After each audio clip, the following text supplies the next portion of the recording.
ED मामले में अरविंद केजरीवाल को अंतरिम जमानत दी गई है। अंतरिम जमानत देते हुए सुप्रीम कोर्ट ने उनकी गिरफ्तारी को चुनौती देने वाली याचिका को एक बड़ी बेंच के पास भेज दिया है, लेकिन वो सीबीआई मामले में न्यायिक हिरासत में है, इसलिए वो अभी जेल से रिहा नहीं हो पाएंगे।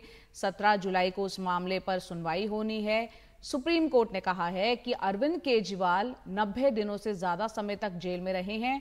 वो एक निर्वाचित नेता हैं और ये उन पर निर्भर करता है कि वो इस पद पर बने रहना चाहते हैं या नहीं। तो आज सुप्रीम कोर्ट से जो एक अंतरिम राहत मिली है अंतरिम जमानत के तौर पर, हमारे सहयोगी आशीष भार्गव ने कुछ देर पहले अरविंद केजरीवाल के जो वकील हैं शादान फरासत, उनसे बात की, वो सुनते हैं।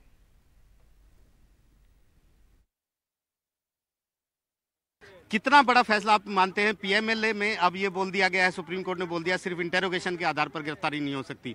किन मामलों में गिरफ्तारी की जरूरत है, गिरफ्तारी जरूरी है, उस पर अब 3 जजेस की बेंच को देखिए, जहां तक इन्होंने कहा कि सिर्फ इंटेरोगेशन के लिए अरेस्ट नहीं हो सकती, वो सेक्शन 19 के प्रिंसिपल को उन्होंने बहुत क्लियरली रिटरेट किया। बहुत ही वेलकम डिसीजन है, क्योंकि अब इंटेरोगेशन के लिए एजेंसी अरेस्ट नहीं कर सकती है, ये बहुत ही वेलकम है। Plus necessity of arrest in addition होनी चाहिए या नहीं, जो स्टैंडर्ड क्रिमिनल लॉ का प्रिंसिपल है, सेक्शन 19 के जो पैरामीटर्स हैं उसके ओवर एंड अबव, उस एस्पेक्ट को उन्होंने लार्जर बेंच को रेफर किया है।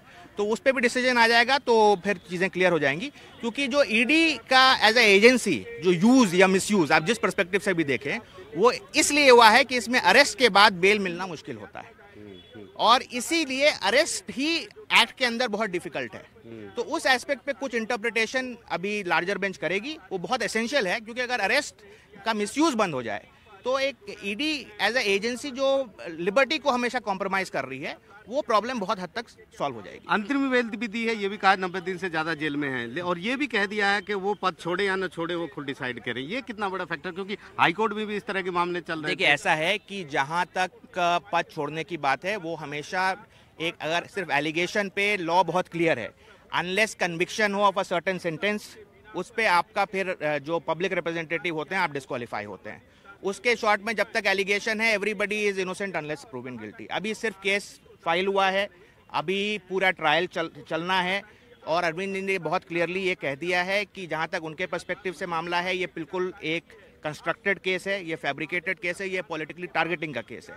तो उसमें उनकी जो पोजीशन है वो ऑलरेडी उन्होंने क्लियर कर दी है, और इसलिए कोर्ट ने भी उन्हीं के ऊपर छोड़ा है। नेचुरली वो कहने की बात है कोर्ट के लिए, और ये बहुत सेटल्ड पोजीशन है कि इस तरह की चीज़ों में जो इलेक्टेड रिप्रेजेंटेटिव होता है उसका कॉल है। कोर्ट ने सिर्फ रिटरेट किया वो।